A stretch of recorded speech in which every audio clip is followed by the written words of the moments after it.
اعوذ باللہ السمیع العلیم من الشیطان الرجیم بسم اللہ الرحمن الرحیم نحمدہ نصلی علی رسولہ الکریم اما بعد اعوذ باللہ من الشیطان الرجیم بسم اللہ الرحمن الرحیم وما توفیقی الا باللہ علیہ توکلت والیہ انیب ولا حول ولا قوة الا باللہ العلی العظیم سبحانک لا علم لنا الا ما علمتنا انک انت العلیم الحکیم۔ ایک مرتبہ سب درود ابراہیم پڑھ لیں۔ اللہم صلی علی محمد وعلی آل محمد کما صلیت علی ابراہیم وعلی آل ابراہیم انک حمید مجید۔ اللہم بارک علی محمد وعلی آل محمد کما بارکت علی ابراہیم وعلی آل ابراہیم انک حمید مجید۔ گزشتہ سے پیوستہ ہم پچھلے اتوار کو درود ابراہیمی، درود پاک کے فضائل، ان کی فیوز و برکات اور اس کے ساتھ ساتھ دعا کے انداز اور دعا کی فضیلت اور اہمیت کے بارے میں بات کر رہے تھے، گفتگو کر رہے تھے۔ آج بھی اسی تسلسل میں دعا کی اہمیت، اسی سلسلے میں بات آپ صلی اللہ علیہ وسلم کے ارشادات مبارک دعا کے سلسلے میں کیا ہیں اور دعا کی کتنی اہمیت آپ صلی اللہ علیہ وسلم نے فرمائی ہے، اسی پر انشاءاللہ گفتگو رکھیں گے۔ آپ صلی اللہ علیہ وسلم نے ہمیں سارے انداز، طریقے، ترتیب، ہر چیز آپ صلی اللہ علیہ وسلم نے بتا دی۔ آپ صلی اللہ علیہ وسلم جامع دعاؤں کو پسند فرماتے تھے۔ جامع دعاؤں سے مراد یہ کہ مکمل، بھرپور یقین اور دل کی گہرائیوں کے ساتھ اللہ سے دعا مانگنا۔ یہ حدیث ہے ابو داؤد کی اور اس کا نمبر 1482۔ اب اس بات کو غور سے سمجھ لیجئے کہ اگر کوئی بچہ آپ سے کوئی چیز مانگے اور مانگنے میں اس کا انداز جو ہو اس کو آپ دیکھتے ہیں تو یا تو آپ اس کو نظر انداز کر دیتے ہیں یا پھر اس کو ادھر ادھر لگا دیتے ہیں۔ آپ صلی اللہ علیہ وسلم کے ارشاد کے مطابق جیسا آپ نے فرمایا ویسی ہوگا کہ مجھے بچوں کی 3 عادتیں بہت پسند ہیں۔ نمبر 1، وہ جو چاہتے ہیں وہ ضد کر کے مانگ کے رہتے ہیں۔ نمبر 2، وہ گھروندے بناتے ہیں مٹی کے اور ان کو پھر اس کے بعد توڑ دیتے ہیں اور انہیں کوئی دکھ اور تکلیف نہیں ہوتی۔ نمبر 3، وہ آپس میں لڑتے جھگڑتے ہیں اور پھر تھوڑی دیر بعد وہ کھیلنے لگ جاتے ہیں، یعنی مل جاتے ہیں۔ اب غور کیجئے کہ اللہ کے نبی صلی اللہ علیہ وسلم کی حکمت اور دانائی کے جو موتی ہیں، جو ہماری زندگیوں میں خوشیاں بکھیرنے والے ہیں، کس انداز سے میرے نبی آقا دو جہاں حضرت محمد مصطفیٰ صلی اللہ علیہ وسلم ہماری زندگیوں کے طور طریقے اور اس میں ہمیں وہ سکھا رہے ہیں جس کی ہمیں بہت ضرورت ہے بحیثیت مسلمان ہوں۔ بچوں کی 3 عادتوں کا پسند ہونا اور پھر آپ کا یہ فرمانا کہ بچے جو مانگتے ہیں، جو چاہتے ہیں وہ ضد کر کے پوری کرا لیتے ہیں۔ آپ غور کیجئے کہ کس قدر اہم ترین معاملہ ہے۔ ابھی جو بات آ رہی تھی کہ آپ صلی اللہ علیہ وسلم نے جامع دعاؤں کو پسند فرمایا ہے۔ جامع دعاؤں سے مراد میں نے بتائی ہے کہ وہ دعائیں جو انتہائی اخلاص، مکمل ہوں، کمپلیٹ ہوں، بھرپور ہوں اور یقین کامل کے ساتھ کہ جس سے مانگا جا رہا ہے وہ کائنات کا رب ہے اور سارے اختیار اسی کے ہاتھ میں۔ دعاؤں میں غور کریں اور توجہ کریں تو ہم ایک ایسا عمل ہے جو ہم کر رہے ہیں، جیسے نمازیں پڑھی تو اس کے بعد دعائیں مانگ لی، بالکل ایسے جیسے ایک روٹین میں کام کر رہے ہیں۔ اس کیفیت میں نہیں آ رہے جس میں ہمیں ہمارے نبی صلی اللہ علیہ وسلم لانا چاہ رہے ہیں، بتانا چاہ رہے ہیں، سمجھانا چاہ رہے ہیں۔ پھر آپ صلی اللہ علیہ وسلم نے دعا کی ترتیب بھی بتائی ہے۔ آپ صلی اللہ علیہ وسلم کے ارشاد کے مطابق کہ دعا مانگنے سے پہلے اللہ تعالیٰ کی حمد و ثنا بیان کرو، پھر نبی کریم صلی اللہ علیہ وسلم پر درود بھیجے، پھر جو چاہے دعا مانگے۔ یہ طریقہ میرے نبی آقا دو جہاں حضرت محمد مصطفیٰ صلی اللہ علیہ وسلم نے ارشاد فرمایا ہے دعا مانگنے کا طریقہ۔ سب سے پہلے اللہ تعالیٰ کی حمد و ثنا بیان کی جائے، پھر نبی کریم صلی اللہ علیہ وسلم پر درود و سلام بھیجا جائے، اس کے بعد دعا مانگی جائے۔ یہ حدیث ہے ابو داؤد کی اور اس کا نمبر ہے 1481 1481 اور یہی حدیث مسند احمد میں موجود ہے۔ اب غور کیجئے کہ میرے نبی صلی اللہ علیہ وسلم کس انداز سے اپنی امت کی رہنمائی فرما رہے ہیں۔ بالکل ایسے جیسے ایک مونٹیسری اور نرسری کے بچے کو ایک ٹیچر جو ہے وہ اپنی کلاس میں اس کو کس طرح سے سمجھاتی اور سکھاتی اور اس کی تربیت کرتی ہے۔ اللہ کے نبی صلی اللہ علیہ وسلم ایک مرتبہ مسجد نبوی میں تشریف فرما تھے، تو آپ نے ایک صاحب کو دیکھا وہ نماز پڑھ رہے ہیں، نماز ادا کرنے کے بعد التحیات کے بعد انہوں نے درود ابراہیمی پڑھی۔ آپ صلی اللہ علیہ وسلم نے ارشاد فرمایا مانگ عطا کیا جائے گا۔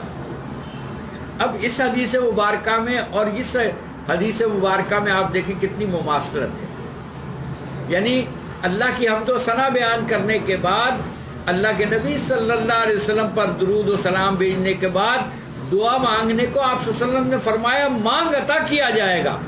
یہ کتنی اہم ترین بات ہے، اس کا ہمیں بہت خیال رکھنا چاہیے۔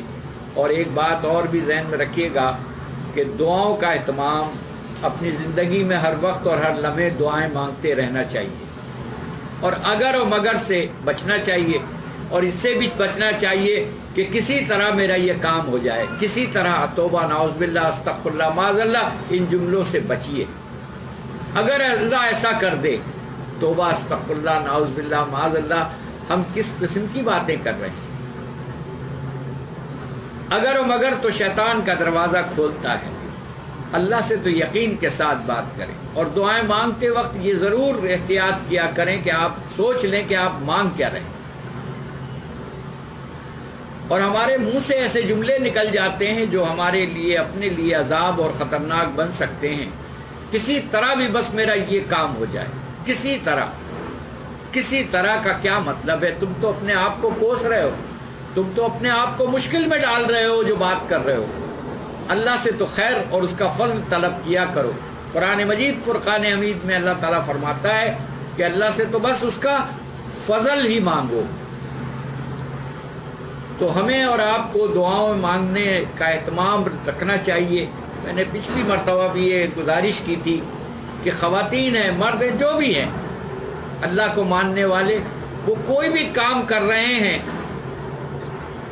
دعائیں مانگتے رہیں۔ کھانا پکا رہی ہیں خواتین، دعائیں مانگتی رہیں۔ برتن دھو رہی ہیں، دعائیں مانگتی رہیں۔ بستر بچھا رہی ہیں، دعائیں مانگتی رہیں۔ کپڑے دھو رہی ہیں، دعائیں مانگتی رہیں۔ پہلے ہماری گھروں میں ہماری نانی دادی اور خواتین کا حال یہی تھا کہ ان کی زبان جو ہے وہ لان تان، غیبت، جھوٹ اور مکر و فریب سے بچی ہوئی تھی، اور ان کی زبانوں پر دعائیں تھیں۔ وہ بچوں کو جب سلاتی بھی تھی تو دعائیں مانگتی تھی، لونیاں بھی وہ سناتی تھی جس میں احادیث مبارکہ ہو، یا اللہ کے نبی، اللہ کی شان بیان ہو رہی ہو، یا اللہ کے نبی صلی اللہ علیہ وسلم کی شان بیان ہو رہی ہو۔ آج ہماری طور طریقے بدل گئے، جس کی وجہ سے ہماری زندگیوں میں بھوچال آ گیا ہے۔ آپ یقین کریں، آج کا وہ بچہ جو دودھ پیتا بچہ ہو، یا چھوٹا ہو یا بڑا ہو، آپ دیکھیے وہ سو نہیں پا رہا ہے۔ 2 بج رہے ہیں، 3 بج رہے ہیں رات کے، وہ بچہ سو نہیں پا رہا ہے۔ اس کی کیا وجہ ہے؟ اس کی وجہ یہ ہے کہ اس کی روح بے چین ہے، روح بے چین ہے، روح کی غذا اس کو مل نہیں رہی ہے، تو اس کا جسم بھی بے چین ہے۔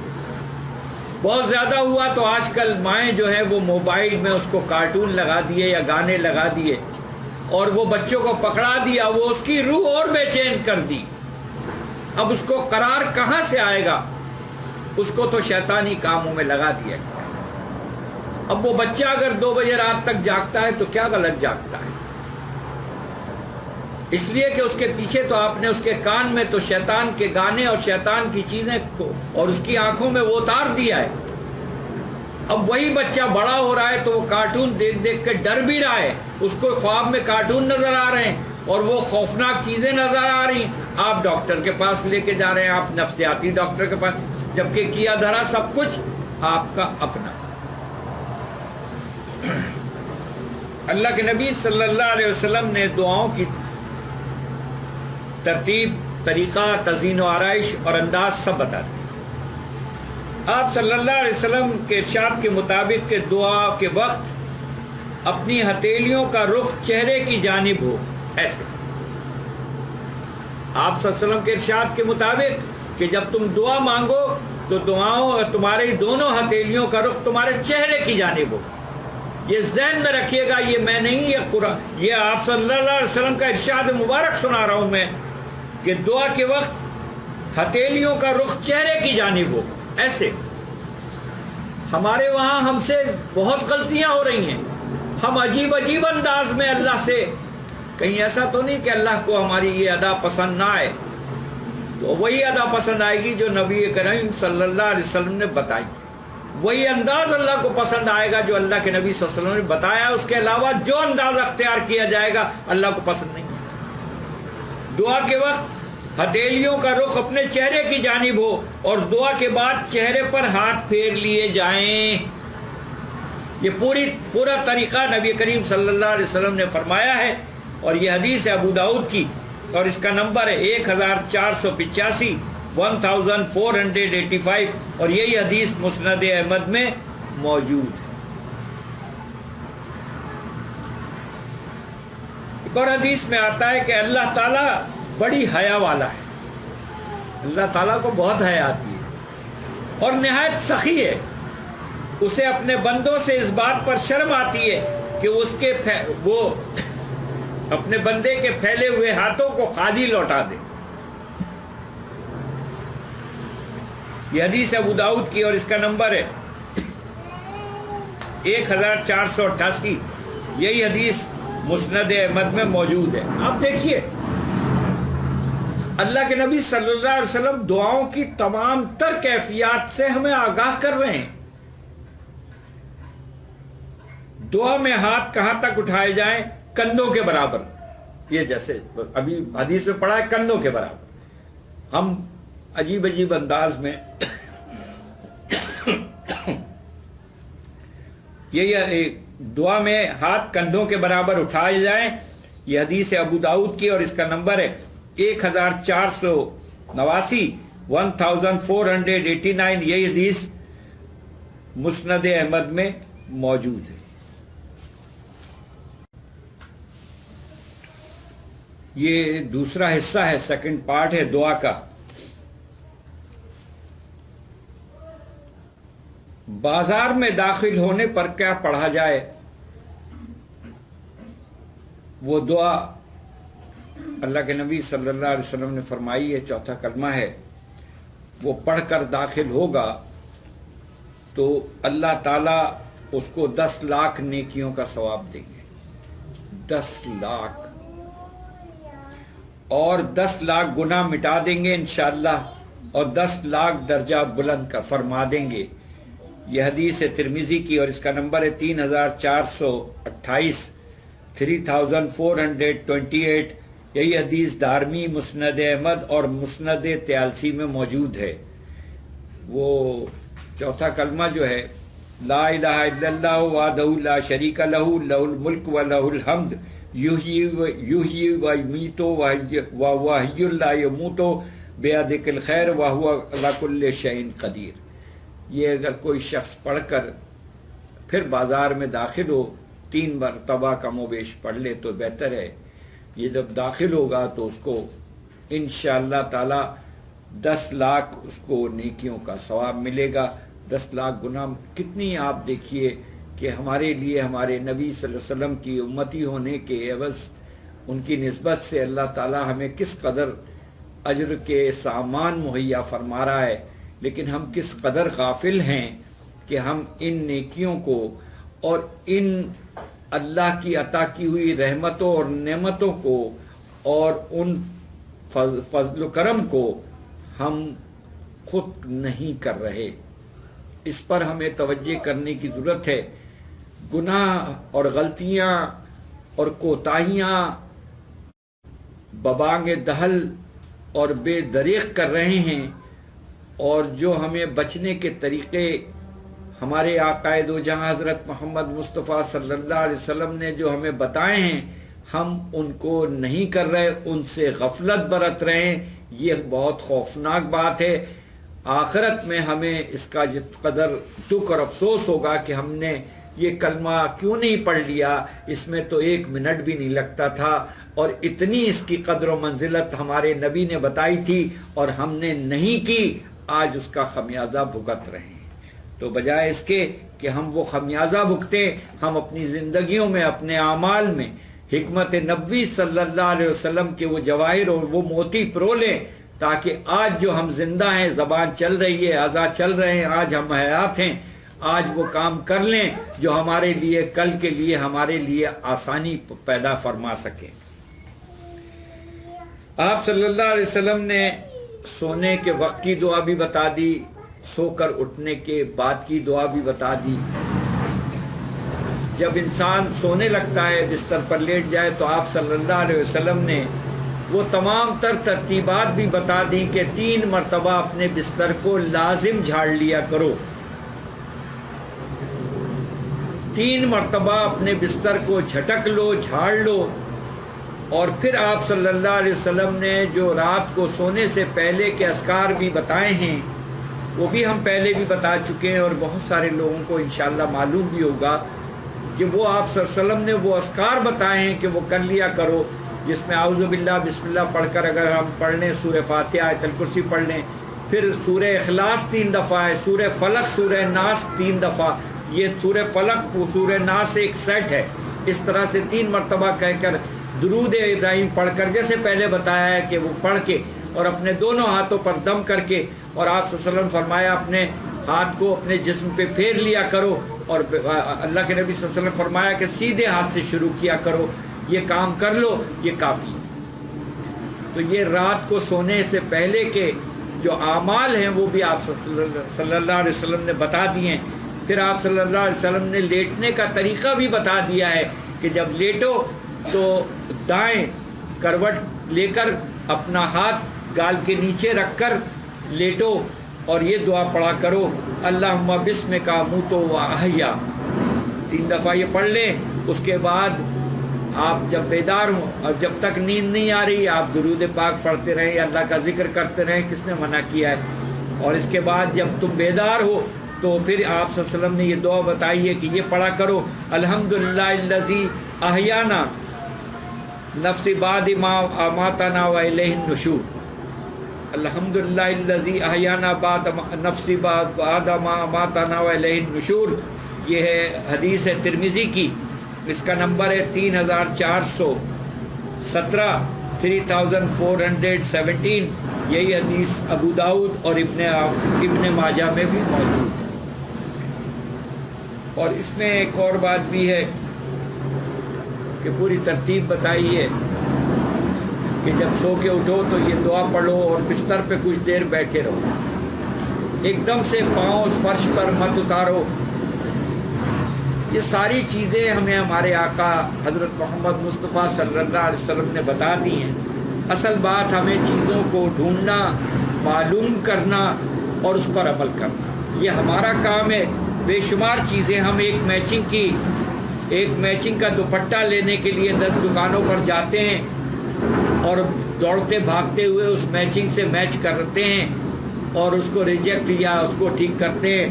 کاش ہم اپنی زندگیوں میں احیاء سنت، اللہ اور اس کے نبی صلی اللہ علیہ وسلم کے احکامات کی میچنگ شروع کر دیں اور اس پر توجہ کریں، تو اللہ تعالیٰ نے چاہا تو اللہ تعالیٰ ہماری زندگیوں میں بھی خیر و برکت عطا فرمائیں گے اور ہمارے لیے وہ آسانیاں پیدا ہو جائیں گی جس کا ہم تصور بھی نہیں کریں. اب ہم آتے ہیں دعاؤں ہی کی جانب. دعاؤں سے نکل کر اب ہم آتے ہیں اللہ کے نبی صلی اللہ علیہ وسلم کے ان احکامات کی جانب جو ہماری زندگی کا بہت بڑا حصہ سرمایہ ہے۔ آپ صلی اللہ علیہ وسلم نے رزق میں کشادگی کا سب سے بہترین ذریعہ صلہ رحمی بتایا کہ اگر تمہیں اپنے رزق میں کشادگی و خیر و برکت چاہیے ہو تو تم صلہ رحمی کرو۔ ہم اور آپ آج جس معاشرے میں اور جس ماحول میں اور جس فتنوں کے دور میں رہ رہے ہیں، وہاں ہر آدمی یہ پریشان ہے کہ رزق کی تنگی یا تو بندش ہو گئی ہے، کسی نے کچھ کرا دیا ہے، یا کچھ ایسا نظر لگ گئی ہے، حسد ہو گیا ہے۔ تو ان کے لیے اللہ کے نبی صلی اللہ علیہ وسلم کا جو بتایا ہوا طریقہ ہے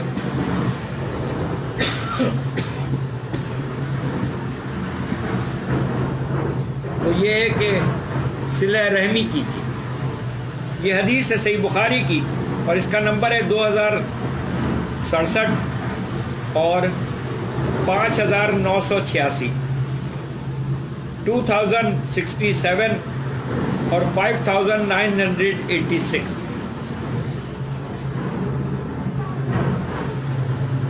اب غور سے سنیے، اللہ کے نبی صلی اللہ علیہ وسلم نے خطاب فرماتے ہوئے فرمایا، اے لوگو، اللہ سے ڈرو اور رزق کی تلاش میں اختصار سے کام لو۔ یعنی بہت زیادہ تک و دو مت کیا کرو، بہت زیادہ بھاگ دوڑ مت کیا کرو، اختصار سے کام لو، صبر اور نماز سے مدد دو، زیادہ دوڑ دھوپ نہ کرو،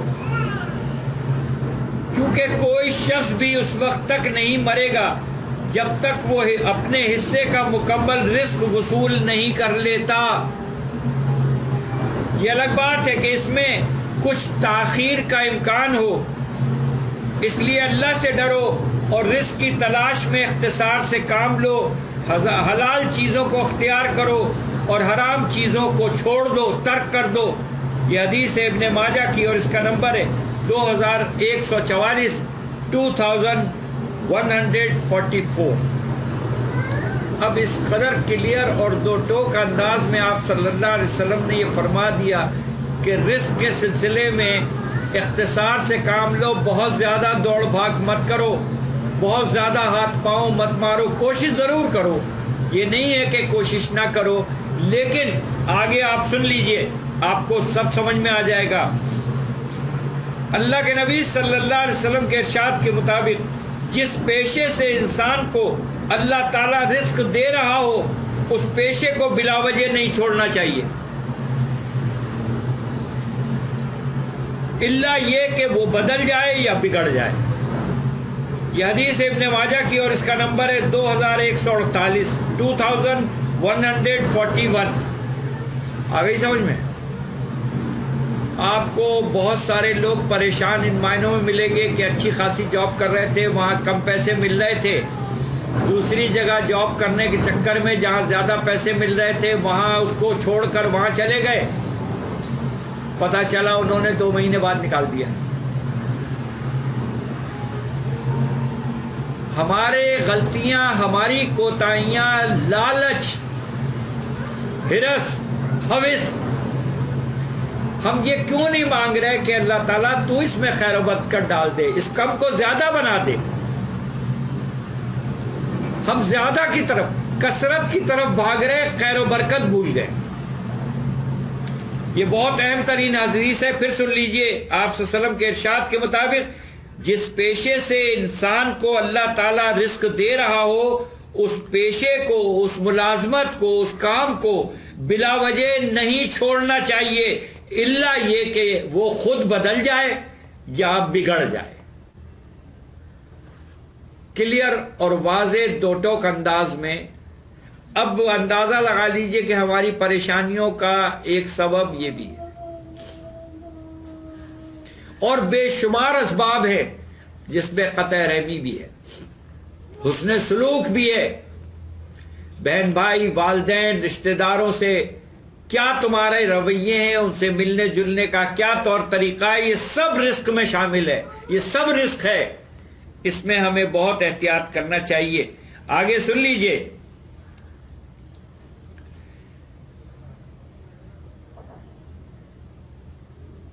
صلہ رحمی یعنی رشتہ داروں کے ساتھ حسن سلوک کے لیے کس علم کے حصول کی ترغیب دی گئی ہے؟ اپنے نسب نامے کا علم حاصل کرنے کی، تاکہ انسان اپنے قریبی رشتہ داروں سے صلہ رحمی کر سکے، کیونکہ صلہ رحمی اپنے خاندان والوں میں محبت، مال میں برکت اور مصائب دور ہونے کا ذریعہ ہیں. آگئی بات کلیئر. یہ حدیث ہے مسند احمد کی اور اس کا نمبر ہے 8855 8855. آگئی بات کلیئر ہو گئی کہ ہماری مصائب و پریشانیوں کی وجوہات کیا ہے. ایک حدیث میں آتا ہے جو شخص قطع رحمی کرتا ہے یعنی رشتہ داری کو توڑتا ہے، توڑتے سے مراد یہ کہ ملنا جلنا ترک کر دیتا ہے کسی بھی وجہ سے، اللہ تعالیٰ اس پر جنت حرام کر دیتا ہے. یہ سن لیجئے غور سے، بہت کان کھول کر، دماغ کھول کر، دل کے کانوں کو کھول کر سن لیجئے. یہ حدیث مبارکہ انتہائی خوفناک معاملہ ہے. جو شخص قطع رحمی کرتا ہے یعنی رشتہ داری کو توڑتا ہے، جو اللہ نے رشتے بنائے ان کو توڑتا ہے، ان سے قطع تعلق کرتا ہے، چاہے خود کرے یا اپنے بیوی بچوں کے سلسلے میں کرے کہ ان کو بھی نہ ملنے دے، اللہ تعالیٰ اس پر جنت حرام کر دیتا ہے. یہ حدیث ہے مسند احمد کی اور اس کا نمبر ہے 1651 1651. یہی حدیث صحیح بخاری، صحیح مسلم، ابو داؤد اور ترمذی میں موجود ہے. اندازہ لگا لیجئے، مطلب رزق کا معاملہ تو گیا ہی گیا، یعنی دنیا تو گئی گئی، آخرت بھی گئی. قطع رحمی تو قطع رحمی اس قدر خوفناک عمل ہے اور اس سے بہت لوگ شکار ہیں، اس کا بہت لوگ شکار ہیں. کسی نہ کسی وجہ سے کسی سے ملنے سے انکار کر دیا، اب ملنا جلنا ترک کر دیا. معمولی باتوں پر سگے رشتہ داروں کی شکلیں نہیں دیکھ رہے، ان کے گھر نہیں آ جا رہے، ان کا اپنے گھر آنا جانا بند کر دیا ہے. خاص کر مردوں نے اپنی بیوی کے سلسلے میں یہ فرعونیت والا رویہ اپنایا ہوا ہے کہ اس کو اس کے رشتہ داروں سے ملنے جلنے کی اس کو اجازت نہیں دی جاتی. ٹارچر سیل بنا دیا ہے. بچے اس بات سے، ڈرے اللہ سے، کیونکہ اللہ کا ٹارچر سیل وہ ہوگا جس میں موت بھی نہیں ہوگی. آج ان گناہوں سے بچ جائیے، ان ظلم اور زیادتیوں سے بچ جائیے، کل اللہ تعالیٰ آپ کو بچا دے گا.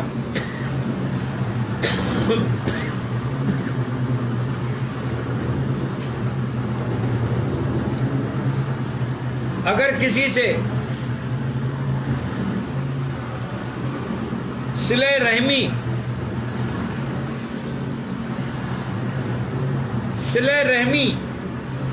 یہی سوال جب ایک شخص نے اپنے حوالے سے نبی محترم حضرت محمد مصطفیٰ صلی اللہ علیہ وسلم سے پوچھا کہ اللہ کے نبی صلی اللہ علیہ وسلم، اگر کوئی گناہ سرزد ہو جائے، کوئی بھول چوک ہو جائے، کوئی ایسی غلطی سرزد ہو جائے جو اللہ اور اس کے نبی صلی اللہ علیہ وسلم کو ناگوار ہو، ناپسند ہو، کوئی ایسا گناہ سرزد ہو جائے تو اس کا کفارہ کیا ہے؟ غور سے سنیے گا یہ بات.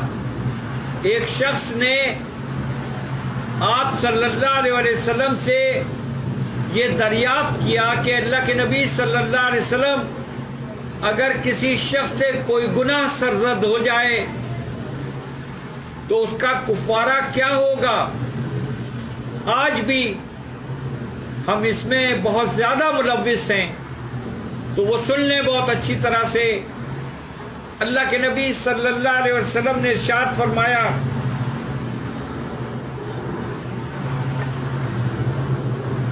آپ صلی اللہ علیہ وسلم کے ارشاد کے مطابق جیسا آپ نے فرمایا ویسے ہی ہوگا. اللہ کے نبی صلی اللہ علیہ وسلم نے فرمایا، کیا تمہارے والدین حیات ہیں، زندہ ہیں؟ اس نے کہا نہیں. نبی کریم صلی اللہ علیہ وسلم نے خالہ کے متعلق پوچھا کیا تیری خالہ موجود ہے؟ اس نے کہا ہاں. آپ صلی اللہ علیہ وسلم نے ارشاد فرمایا کہ پھر جا کر ان کے ساتھ حسن سلوک کرو. یہ حدیث ہے مسند احمد کی اور اس کا نمبر ہے 4624 4624. یہی حدیث ترمذی میں موجود ہے.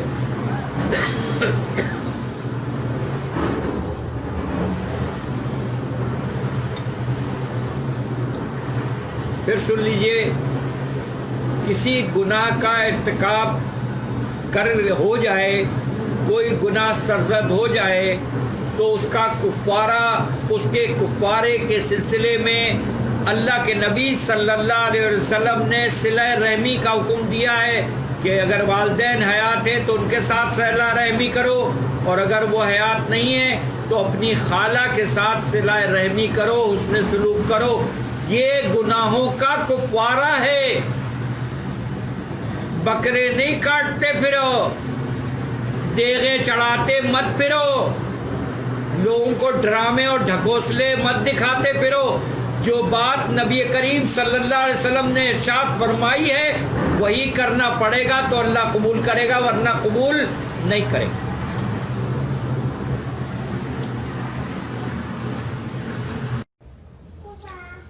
یہ الحمدللہ تیسرا حصہ ہے. نبی کریم صلی اللہ علیہ وسلم نے فرمایا، اور جیسے آپ نے ارشاد فرمایا ویسے ہی ہوگا، کہ قیامت کے دن رحم کو چرخے کی طرح ٹیڑھی شکل میں پیش کیا جائے گا، اور وہ انتہائی فصیح و بلیغ زبان میں گفتگو کر رہا ہوگا. جس نے اسے دنیا میں جوڑا ہوگا وہ اسے جوڑ دے گا، اور جس نے اسے توڑا ہوگا وہ اسے توڑ دے گا. غور سے سن لیجئے، صلہ رحمی، رحم. یہ حدیث ہے مسند احمد کی اور اس کا نمبر ہے 6774 6774. یہی حدیث ترمذی اور صحیح مسلم میں موجود ہے. اب آپ سمجھ لیجئے کہ قطع رحمی کا کیا حال ہوگا. جب صلہ رحمی کا یہ حال ہے تو رحم کو آپ صلی اللہ علیہ وسلم نے فرمایا کہ اللہ تعالیٰ زبان عطا فرمائیں گے. آگے سنیے، آگے حدیث میں آتا ہے کسی کے احسان کا بدلہ اتارنے والا صلہ رحمی کرنے والا نہیں ہوتا. ہم سمجھتے ہیں کہ جس نے رمضان میں ہمارے وہاں افطار بھیجی ہے اس کے وہاں افطار بھیج دو. یہ بدلہ ہے، یہ بدلہ ہے. بدلے میں اور صلہ رحمی میں فرق ہے. احسان کی روش اختیار کرنے میں فرق ہے. کسی کے احسان کا بدلہ اتارنے والا صلہ رحمی کرنے والا نہیں ہوتا. اصل صلہ رحمی کرنے والا وہ ہوتا ہے کہ جب کوئی اس کے ساتھ رشتہ داری ختم کر لے تب بھی وہ صلہ رحمی کرتا رہے. ایک حدیث میں آتا ہے، اس کا آپ کو جس میں 7 یا 9 باتوں کا حکم دیا گیا ہے. آپ صلی اللہ علیہ وسلم نے اس میں 2 باتیں یہ بھی ہے کہ جو تم سے کٹے تم اس سے جڑو، جو تمہیں محروم کرے تم اسے عطا کرو. اب آپ اندازہ لگا لیجئے کہ صلہ رحمی کی جو ڈیفینیشن میرے نبی آقا دو جہاں حضرت محمد مصطفیٰ صلی اللہ علیہ وسلم نے بتائی ہے وہ کیا ہے. وہ صلہ رحمی نہیں ہے کہ تم کسی کے احسان کے بدلے میں اس کے ساتھ جو سلوک کرو، وہ صلہ رحمی نہیں ہے. صلہ رحمی تو یہ ہے کہ وہ تم سے کٹے تم اس سے جڑو، جو تمہیں محروم کرے تم اسے عطا کرو. یہ ہے.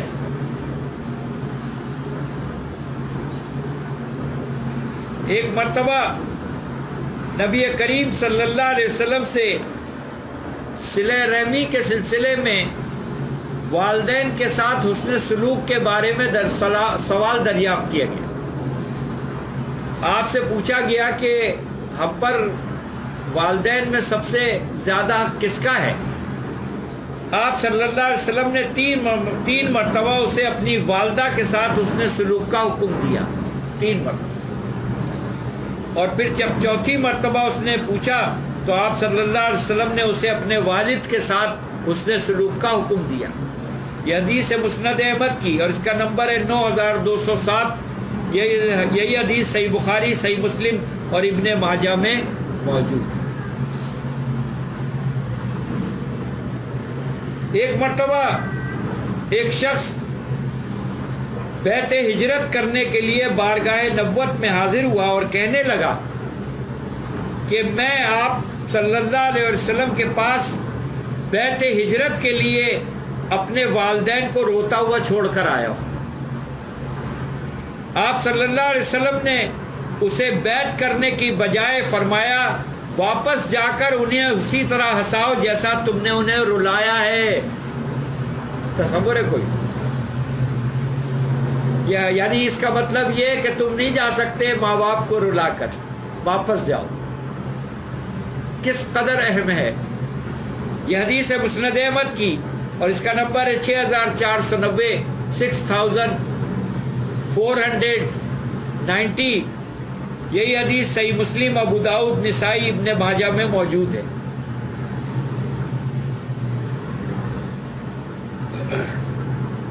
ایک اور حدیث میں آتا ہے آپ صلی اللہ علیہ وسلم کے ارشاد کے مطابق رحم کرنے والوں پر رحمان رحم کرتا ہے۔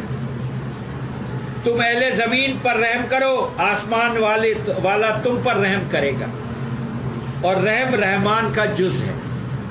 یہ حدیث ہے مسند احمد کی اور اس کا نمبر ہے 6494، 6494۔ یہی حدیث حاکم، ابو داؤد اور ترمذی میں موجود ہے۔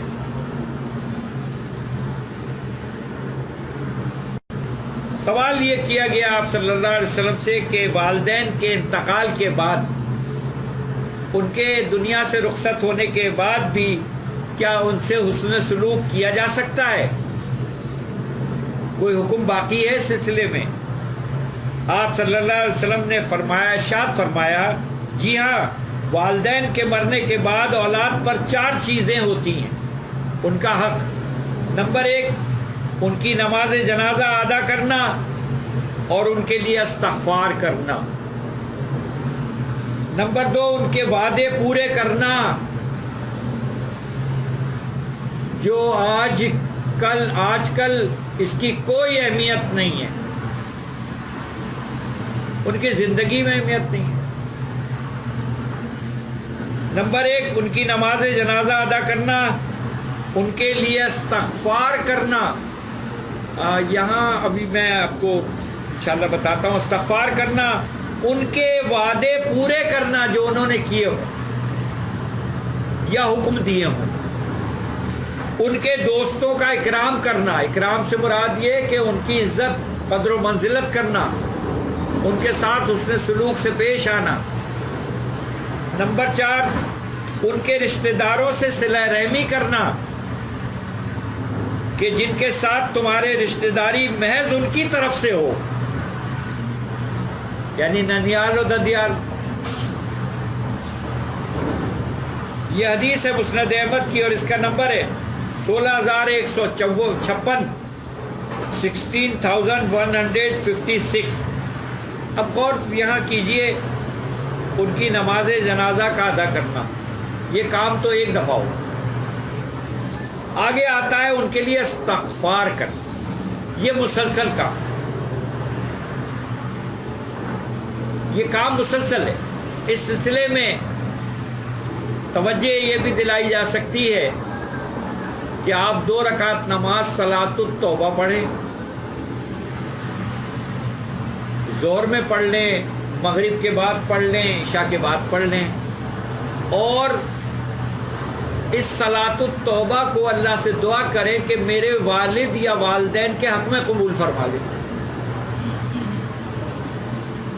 یہاں آ گیا نا استغفار کرتے رہنا، تو یہ بھی استغفار کی ایک شکل ہے کہ آپ اپنے والدین کے سلسلے میں 2 رکعت نماز صلاۃ التوبہ پڑھیں اور اس صلاۃ التوبہ کو اللہ سے دعا کر کے کہ اللہ تعالیٰ یہ صلاۃ التوبہ میرے والدین کے حق میں قبول فرما لے، آمین۔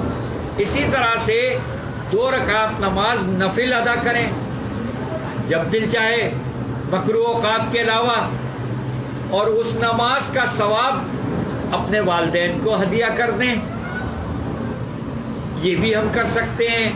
اور اسی طرح سے ہم 2 رکعت نماز نفل اس کا ثواب ہم اللہ کے نبی صلی اللہ علیہ وسلم اور ان کے خانواہ اہل بیت کو بھی کر سکتے ہیں۔ یہ ہمیں کرنا چاہیے۔ سب سے بڑا حق تو ہم پر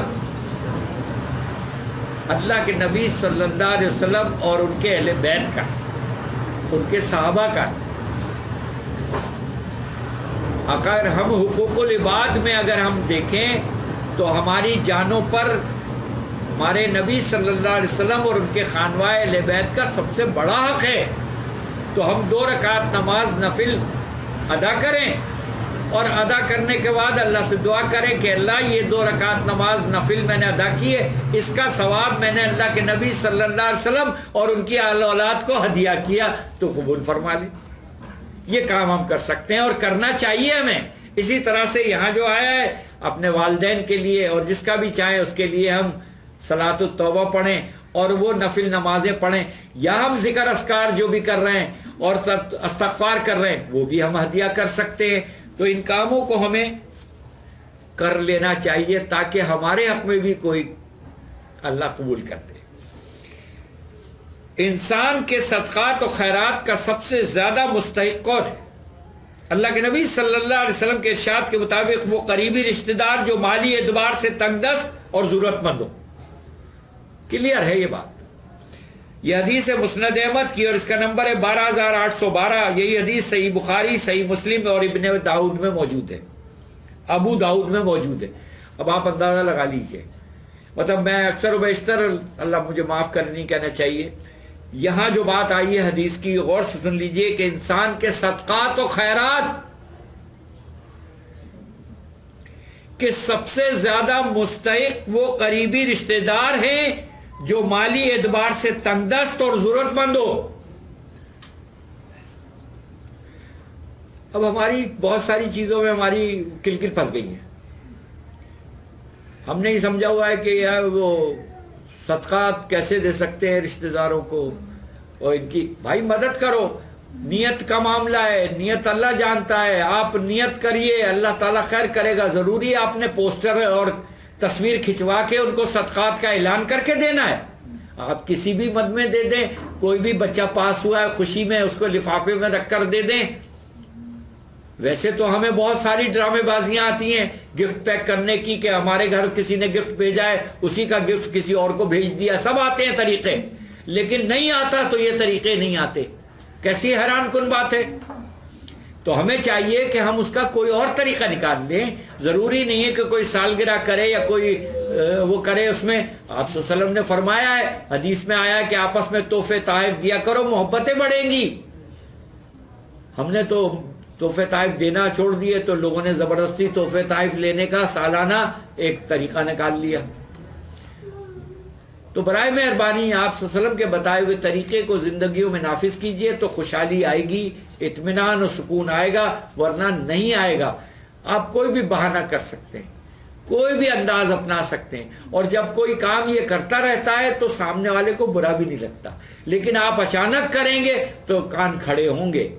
اس لیے کہ آپ کے متعلق تو یہ پتا ہے جناب بڑا لوگوں کی مدد کرتے ہیں جناب، بڑے آپ دیکھیں آپ کو ڈھول پیٹے ہوئے رشتہ داروں میں ایسے لوگ مل جائیں گے جو آپ کو بیان کر رہے ہوں گے، میرا مدینے میں دسترخوان لگتا ہے جناب علی، میں حرم میں جناب رمضان میں اتنا بڑا دسترخوان لگتا ہے، اور میں تو جناب علی ربیع الاول میں اتنے لوگوں کو دیگیں کھلاتا ہوں، اتنے لوگوں کو کھانا مل جائیں گے لوگ۔ اور یہ ان لوگوں کو سنا رہے ہوتے ہیں جو ان کے سگے رشتہ دار ہوتے ہیں، اور وہ ان کو یوں سن رہے ہوتے ہیں کہ کبھی آج تک تو توفیق نہیں ہوئی کہ تم نے کبھی ہمارے لیے کچھ کیا۔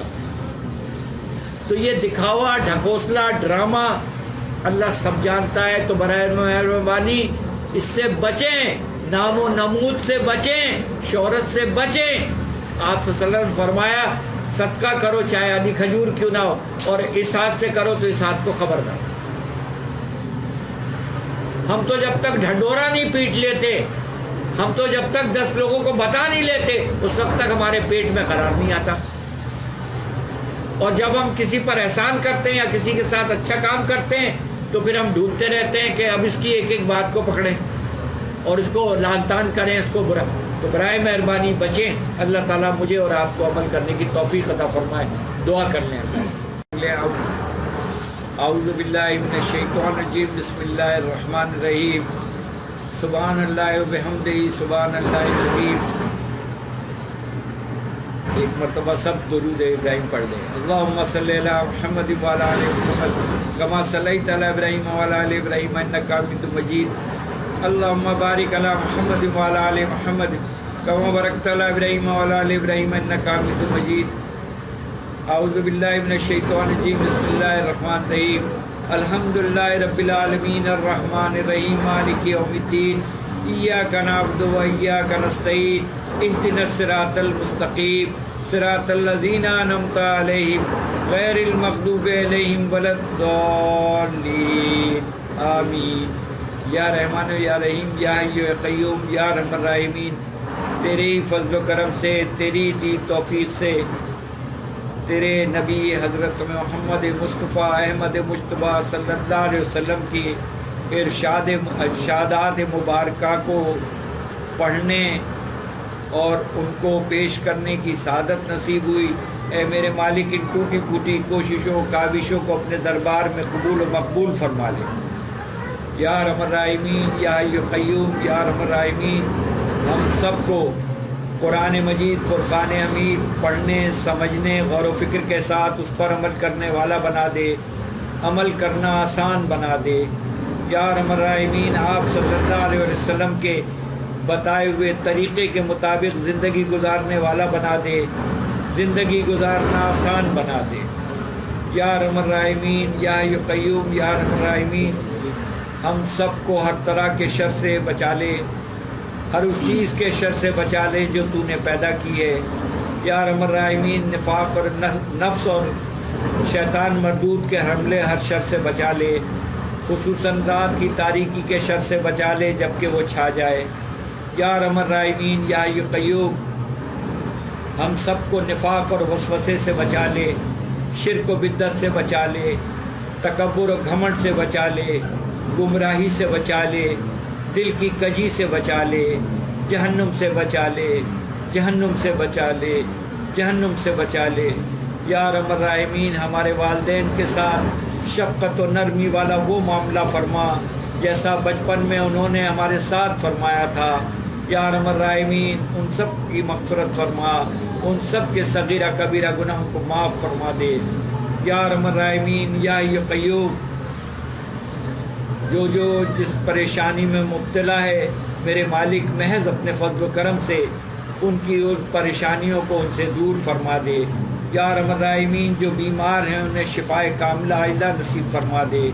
یا ارحم الراحمین، جو بے روزگار ہیں انہیں حلال مطہر طیب رزق خیر و برکت کے ساتھ عطا فرما دے۔ یا ارحم الراحمین، جنہیں تو نے اولاد کی نعمت سے سرفراز فرمایا ہے ان سب کی اولادوں کو نیک اور صالح بنا، دیندار بنا، خیر و عافیت کے ساتھ دین پر عمل کرنے والا بنا دے، ہمارے لیے صدقہ جاریہ توشہ آخرت بنا دے۔ یا ارحم الراحمین، جنہیں تو نے اب تک اولاد کی نعمت سے سرفراز نہیں فرمایا میرے مالک، انہیں اپنے فضل و کرم سے خیر و برکت خیر و عافیت کے ساتھ نیک اور صالح اولاد عطا فرما۔ یا ارحم الراحمین، یہ جو قرض میں جکڑے ہوئے ہیں ان کو قرض سے خلاصی نصیب فرما دے۔ یا ارحم الراحمین، جن گھروں میں بیٹیاں رشتوں کے لیے بیٹھی ہیں ان کی غیب سے مدد فرما، ان کے لیے آسانیاں پیدا فرما۔ یا ارحم الراحمین، جو بچھڑ گئے ان کو ملا دے، جو بھٹک گئے انہیں اپنی طرف آنے کی راہ دکھا دے۔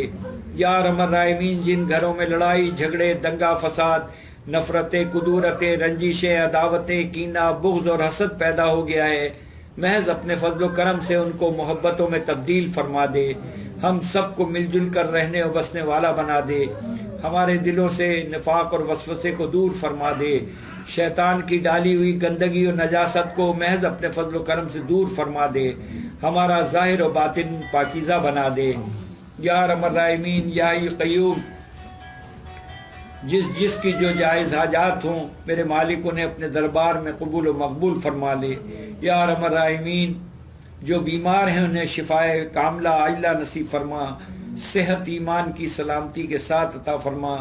یا ارحم الراحمین، جو انتقال کر چکے ہیں میرے مالک ان سب کی اپنے فضل و کرم سے مغفرت فرما دے۔ یا ارحم الراحمین یا حی قیوم، ہمارے ساتھ وہ معاملہ فرما جو تیری شان کے لائق ہے۔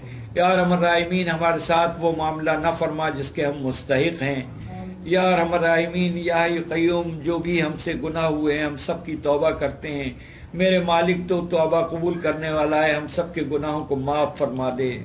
میرے مالک ہم پر اپنا خصوصی فضل و کرم فرما۔ یا ارحم الراحمین، آپ صلی اللہ علیہ وسلم نے جن خیر کی دعاؤں کو مانگا ان دعاؤں میں ہم سب کو شامل فرما لے۔ یا ارحم الراحمین، آپ صلی اللہ علیہ وسلم نے جن شرور سے پناہ مانگی ان شرور سے ہم سب کو پناہ دے دے۔ یا ارحم الراحمین، جن کے نصیب میں تو نے ہدایت لکھ دی ہے ان کو ہدایت سے سرفراز فرماتے ہوئے ان کو اپنا مطیع فرما بردار عاجز غلام بندہ و بندی بنا لے، خیر کے لیے چن لے، ہمارا دست و بازو بنا دے، آمین۔ یا ارحم الراحمین، جو کمزور پا کے دبا لیے گئے ہیں ان کی گردنوں کو چھڑانے والا بنا دے، ان کی گردنوں کو چھڑانا آسان بنا دے۔ یا ارحم الراحمین یا حی قیوم، بلال شفا خانے کی خیر ہو۔ یا ارحم الراحمین، بلال شفا خانے میں آنے اور جانے والے منسلک اور یہاں علاج کے سلسلے میں آنے و جانے والوں پر اپنا فضل و کرم فرما۔ بلال شفا خانے سے منسلک تمام مسلمان مومن مرد اور جن انس کی خیر ہو۔ ہم سب کو خیر عافیت کے ساتھ رکھ، جہاں لے جا خیر عافیت کے ساتھ لے جا، اور اس کار خیر کو قیامت تک جاری ساری فرماتے ہوئے ہم سب کے لیے صدقہ جاریہ توش آخرت بنا دے۔ یا ارحم الراحمین، ہم سب کی جان مال عزت آبرو اور ایمان کی حفاظت فرما۔ یا ارحم الراحمین، ہم سے وہ کام لے لے جس کے لیے تو نے ہمیں پیدا فرمایا ہے، چنا ہے، جمع کیا ہے اور جوڑا ہے، آمین۔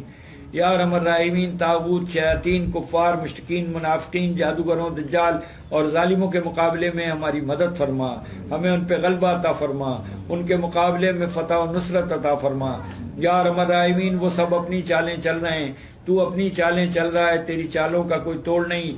میرے مالک ہم پر فضل فرما، کرم فرما دے، رحم فرما دے، ان کی چالوں کو انہی پر الٹ دے، آمین۔ یا ارحم الراحمین، ہمارے شہر کراچی کو امن کا گہوارہ بنا دے، ہم سب کو مل جل کر رہنے و بسنے والا بنا دے، ہمارے وطن پاکستان کے ذرے ذرے کی حفاظت فرما، آمین، اور اس کو اندرونی اور بیرونی سازشوں اور دشمنوں سے محفوظ فرما۔